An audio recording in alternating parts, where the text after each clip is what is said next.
Neste vídeo, nós vamos falar sobre a utilidade do armazenamento S3 AWS.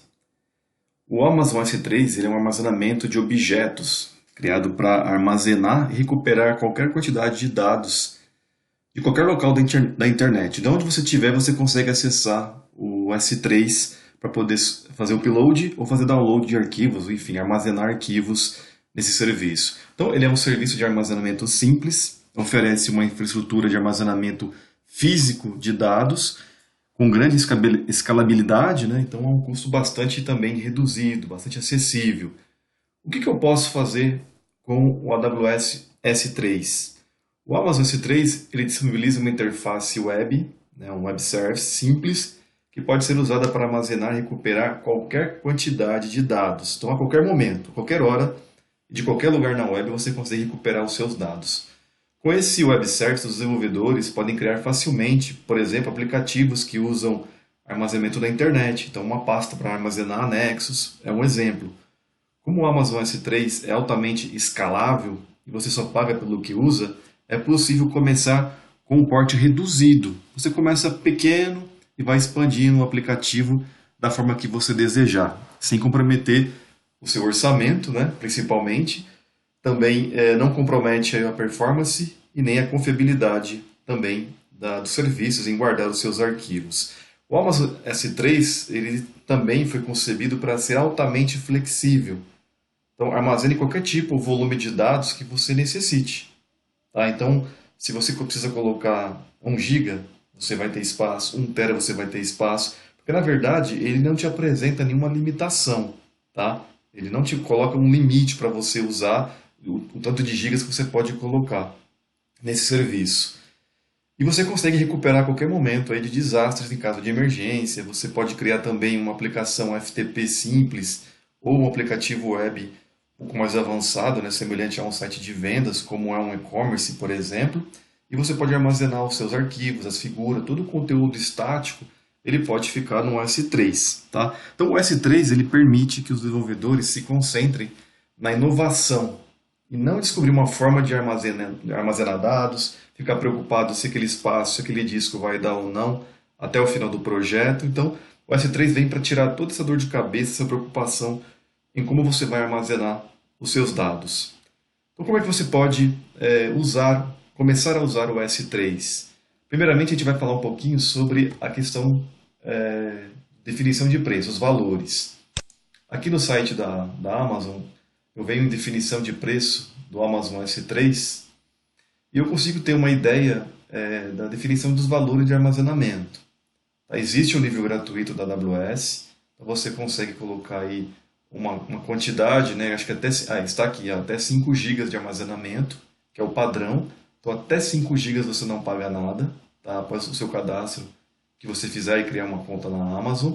E você tem até 20 mil solicitações de GET, né? De pegar e de lidar com os arquivos. 2.000 solicitações de put, copy, post e 15 GB de transferência de dados para fora a cada mês por um ano. Então 12 meses. A partir do momento que você criar a sua conta, você tem 12 meses para usar esse nível gratuito. A partir desse nível gratuito, passando desse limite, você começa a pagar. Mas veja, o valor do armazenamento, vamos aqui começar pelo tipo, né, pela classe do S3 chamado Standard. Então, nos primeiros 50 teras por mês que você armazenar, 0,04 dólar, centavos de dólar por giga.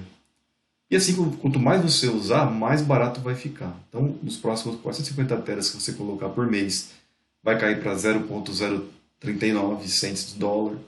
Acima de 500 teras mês, cai mais um pouquinho também. E veja aqui que tem níveis, tá? Então, esse S3 Standard é uma classe desse serviço de armazenamento. Mas tem a outra, que também está no nível, está na classe Standard, mas se chama acesso infrequente. Então, aqueles dados que você quase não acessa, que tem pouca utilização ou pouco acesso, você consegue colocar também como um dado infrequente, que não tem acesso frequente, e esse valor vai cair também um pouco mais. No caso aqui, ele cai a 0,026 cents de dólar, né? Existe uma outra categoria, uma outra classe do S3, que é o One-Zone, que é um acesso também infrequente, e aí o valor também cai mais um pouco, para 0,0 20 cents de dólar. E o armazenamento mais em conta e mais acessível aqui do S3 é o Glass. O Glass também por mês, por giga, você vai pagar aí 0,0085 cents, ou seja, menos que um centavo aí por mês para guardar, para armazenar 1 giga de dados. E também temos aí uma outra classe dentro do Glacier, que é o Deep Archive, que você também paga aí por mês por armazenamento, também bem menos que $1, que na verdade 1 centavo de dólar por giga que você armazenar. Tá? Então isso aqui é para você ter uma ideia da definição de preço. Então não é um armazenamento, né, relativamente, não é caro, tá? Mas requer uma atenção para você também. Tudo bem, causa uma sensação de tranquilidade que você pode colocar, porque não tem limite. A primeiro momento parece que você tem aí um armazenamento ilimitado, mas claro que você também tem que prestar atenção, porque conforme você vai colocando mais teras e teras e teras aí, claro que também vai ter um custo e você deve estar sempre avaliando isso, tá bom? Então essa aqui é a parte da definição de preços. Muito bem, eu já estou logado aqui no console da Amazon, e estou aqui no console de gerenciamento, e nós vamos criar juntos aqui um bucket, tá? Então, para início, né, o bucket ele é criado, ele não tem uma zona específica, ele é global, tá? Então quando você vai criar um bucket no S3, nesse storage de armazenamento, então, só voltando um pouquinho, o S3 é para você armazenar objetos, então você armazena aqui arquivos, imagens, todo o conteúdo estático que você vai usar, por exemplo, num site, ou o seu próprio anexo de uma aplicação web, um CRM, ou um aplicativo qualquer aí que precise de uma área de armazenamento de anexo, você pode usar o S3. Você cria um bucket para isso. Você pode criar N buckets aqui, não tem limite com relação a você criar buckets dentro do seu S3. Só que também atente-se para você se organizar aqui também na hora de criar os seus buckets, para também não perder aí a sua organização, né, o seu controle. E aí você pode colocar a região de armazenamento do S3. Então, no caso aqui, eu tenho alguns buckets que estão na América do Sul e outros que estão aqui no leste dos Estados Unidos, que é o norte da Virgínia. Então, eu vou para criar um bucket, eu clico aqui no Criar Bucket, eu coloco um nome e também é necessário se atentar que o bucket, o nome dele, ele tem que ser único. Como ele vai gerar um endereço para acessar pela internet, ele vai completar um domínio da Amazon com um nome, então não pode ter vários buckets com o mesmo nome. Então o nome do bucket ele é único. Então eu tenho que colocar aqui um bucket que ele é único, tá? Vou colocar como Bucket Lab na prenda. Eu vou colocar aqui no leste, a região vai ser no leste dos Estados Unidos, no norte da Virgínia. Eu poderia utilizar as configurações, toda a configuração de funcionalidade, propriedades de um bucket, eu poderia copiar de um para o outro. Nesse caso aqui eu vou criar um bucket novo. Não vou copiar nenhuma configuração de um outro bucket existente. Feito isso, eu vou clicar em Próximo.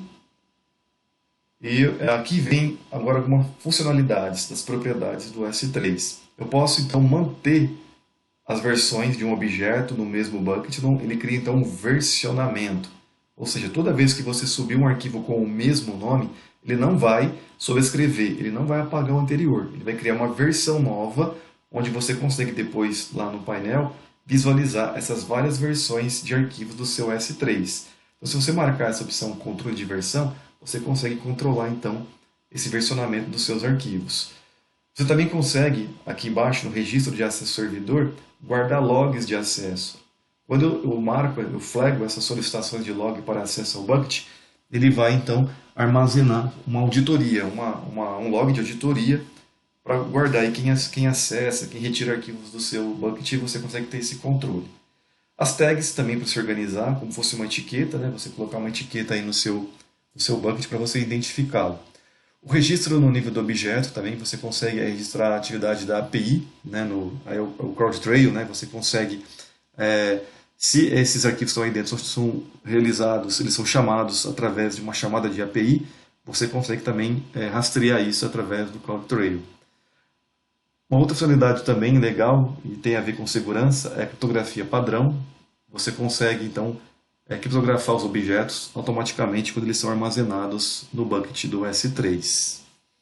Muito bem. Em coleções avançadas, eu tenho um bloqueio de objetos, então ele permite que os objetos desse bucket sejam bloqueados de forma permanente. Então eu não consigo fazer nenhuma ação é, em que altere esses arquivos desse bucket. Então eles ficam bloqueados. E o gerenciamento aqui, as métricas de solicitações do CloudWatch, também uma monitoração das solicitações de transferência de dados através dessa ferramenta de monitoração que a Amazon oferece, juntamente aí para fazer essa monitoração dos seus serviços. Bom, então nesse passo 2 vamos para o passo 3, que é definir as permissões. Então esse bucket ele vai estar bloqueado, não é para acesso ao público, né? Então não está aberto para a internet. Por exemplo, é um bucket que eu posso utilizar atachado numa instância de servidor virtual EC2. Eu posso fazer isso. Ou eu desmarco e clico para ele realmente, eu deixo ele para ele ser um bucket com acesso público. Então, dessa forma, qualquer pessoa com endereço consegue acessar os arquivos desse bucket. Tá? Então, é uma questão de segurança.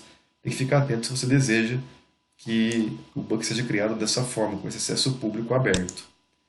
Então aqui eu tenho um resumo, né, o nome do meu bucket, a região onde ele vai ser criado, as opções que eu ativei ou mantive desativadas, as permissões desse bucket e, enfim, o bucket está pronto para ser criado.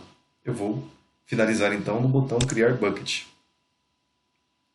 E pronto, eu tenho aqui um bucket criado, vejo que ele está vazio, não tem nenhum arquivo, então para eu poder fazer um upload, iniciar então o uso desse bucket, eu posso vir aqui em carregar, adicionar arquivo, eu posso encontrar, localizar um arquivo que eu queira, né, subir para o bucket para fazer um teste. Vamos colocar aqui esse arquivo, ele me mostra que vai fazer o upload desse arquivo, posso colocar mais, né, mais arquivos, posso nessa mesma ação aqui carregar mais arquivos. Feito isso, eu posso definir permissões para esse arquivo, se eu vou deixar ele como somente leitura, gravação, se eu vou compartilhar com uma outra conta da Amazon, também dá para fazer isso. Então essa aqui é a parte de permissionamento.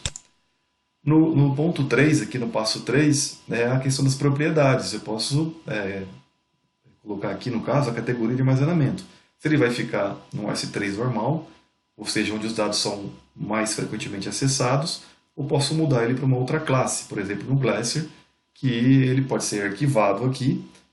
Claro que o Glacier, depois a gente vai discutir um pouquinho mais, ele é uma classe do S3, né, de dados menos acessados frequentemente, mas que, por outro lado, não é tão simples acessar esses arquivos. Você precisa restaurá-lo, então ele vai para um tier diferente aí do storage, né, do S3, mas ele não está acessível a qualquer momento.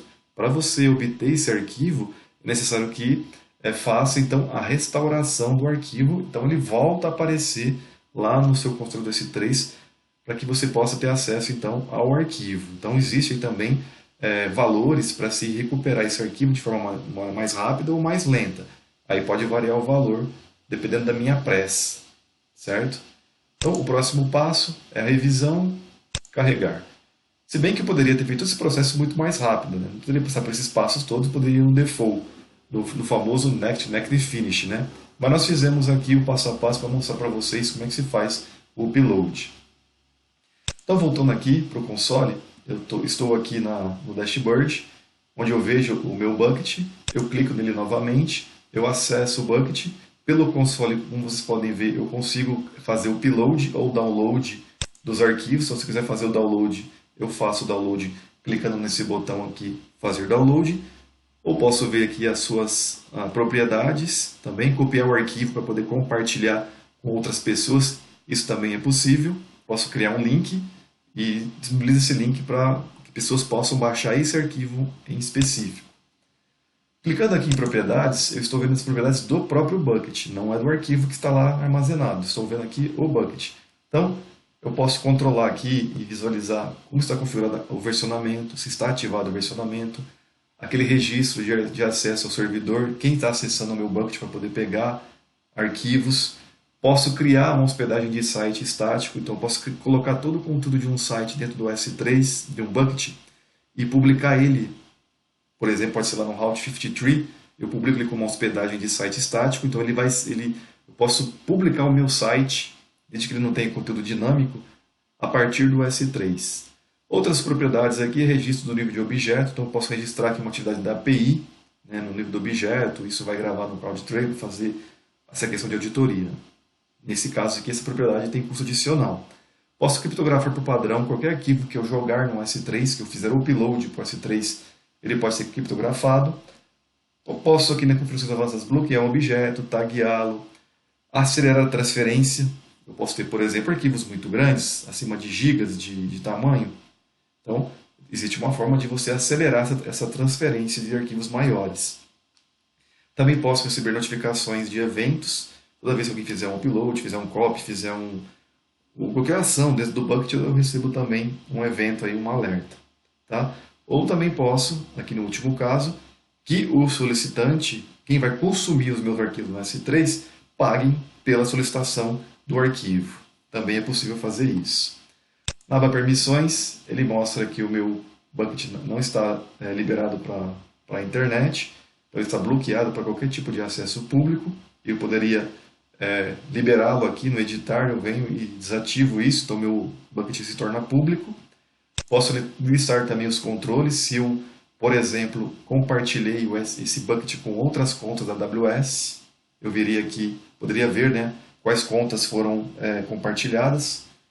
A política do bucket, aqui também eu posso usar, aqui no caso, JSON para poder fazer aí as minhas permissões, meu personamento também é feito aqui, é uma forma mais avançada, né, que gera essas políticas aqui através de script. E a configuração também aqui do Corsa através você também pode colocar aqui atualizações usando o Core. O gerenciamento é como eu vou lidar então com os serviços do meu bucket. Então eu posso, por exemplo, criar aqui em ciclo de vida uma regra onde a cada uma semana ou a cada um mês, arquivos que chegarem a essa idade dentro do meu bucket sejam automaticamente movidos para uma outra classe de S3, por exemplo, o Glass. Isso também dá para ser feito aqui criando uma regra de ciclo de vida. Posso criar uma replicação. Os arquivos que eu fazer o upload para o bucket do S3 automaticamente são replicados para um bucket de outra região, por exemplo. Isso pode ser uma opção para dar alta disponibilidade para um bucket, por exemplo. Eu vou estar replicando os arquivos assim que você copia, você faz o upload do arquivo para esse bucket, passou alguns segundos, alguns minutos, ele já vai estar disponível em um bucket em outra região, lá do outro lado do mundo, por exemplo. Posso estar com um bucket na América do Sul e querer que ele replique para o norte da Virgínia. Então, esses dados vão ser replicados automaticamente. Em análise, eu posso também analisar as categorias de armazenamento todo do meu bucket, ver como eles estão sendo compartilhados, os prefixos, os padrões de acesso. Então, ele me sugere aí a data de transição dos objetos que estão numa classe de armazenamento para uma outra que é menos frequente. Vamos falar então de métricas. É possível então configurar filtros de métricas de solicitação. Então há dois tipos de métricas de CloudWatch que você pode usar para monitorar o seu Amazon S3. São as métricas de armazenamento e as métricas de solicitação. As métricas de armazenamento, elas são relatadas uma vez por dia, tá? E elas são fornecidas para todos os clientes sem qualquer custo adicional. Então você não paga nada para obter essas métricas do CloudWatch para o armazenamento, as métricas de armazenamento. Já as métricas de solicitação estão disponíveis em intervalos menores, de 1 minuto. Pode ter alguma latência, demora um pouquinho mais de processamento, mas geralmente é 1 minuto. E essas métricas, elas são cobradas pela taxa padrão do CloudWatch. Então existe lá uma cobrança, uma tabelinha de custo, dessas métricas aí serem populadas. Muito bem. Agora temos aqui o último botão, que é o inventário. Então ele mostra aqui para mim a questão da quantidade de arquivos, do tamanho. Então tem um inventário sobre o conteúdo do meu bucket S3. Então, pessoal, essa é uma visão que nós queríamos passar para vocês com relação ao S3, ao serviço de armazenamento do S3. Então, é um serviço de storage, de armazenamento de objetos. Então, digo mais uma vez, reforço, que é para você armazenar arquivos, anexos como figuras, arquivos de documentos, para você usar como anexo. Então, quais são os casos de uso? Quais são as aplicações que você pode colocar para o S3? O S3 ele pode ser, por exemplo, atachado na sua instância EC2, uma instância Linux, por exemplo, onde você mapeia, né, o S3 dentro da sua aplicação, lá nos seus arquivos da sua aplicação, e coloca os seus anexos, os arquivos estáticos dentro desse diretório. Então não fica dentro da EC2. Os arquivos de anexo ficam armazenados num bucket S3. Muito bem, então essa seria uma das aplicações para o S3. A outra aplicação que eu já comentei um pouquinho é que é possível fazer o upload dos arquivos estáticos de um site, né, o HTML, figuras, todo o conteúdo estático de um site, e apontar o DNS usando o Route 53, por exemplo, para criar um site, tá? Desde que ele seja estático. Não dá para ter conteúdo dinâmico, mas apenas estático. Então essas são as aplicações que dá para você utilizar com o Amazon S3, o storage de objetos da AWS. Se você curtiu esse vídeo, inscreva-se no nosso canal Aprenda Cloud, clique em curtir também para a gente poder promover aí nossos vídeos, para que mais pessoas possam ter acesso e aprender um pouquinho mais sobre cloud e desenvolver seu conhecimento sobre computação em nuvem.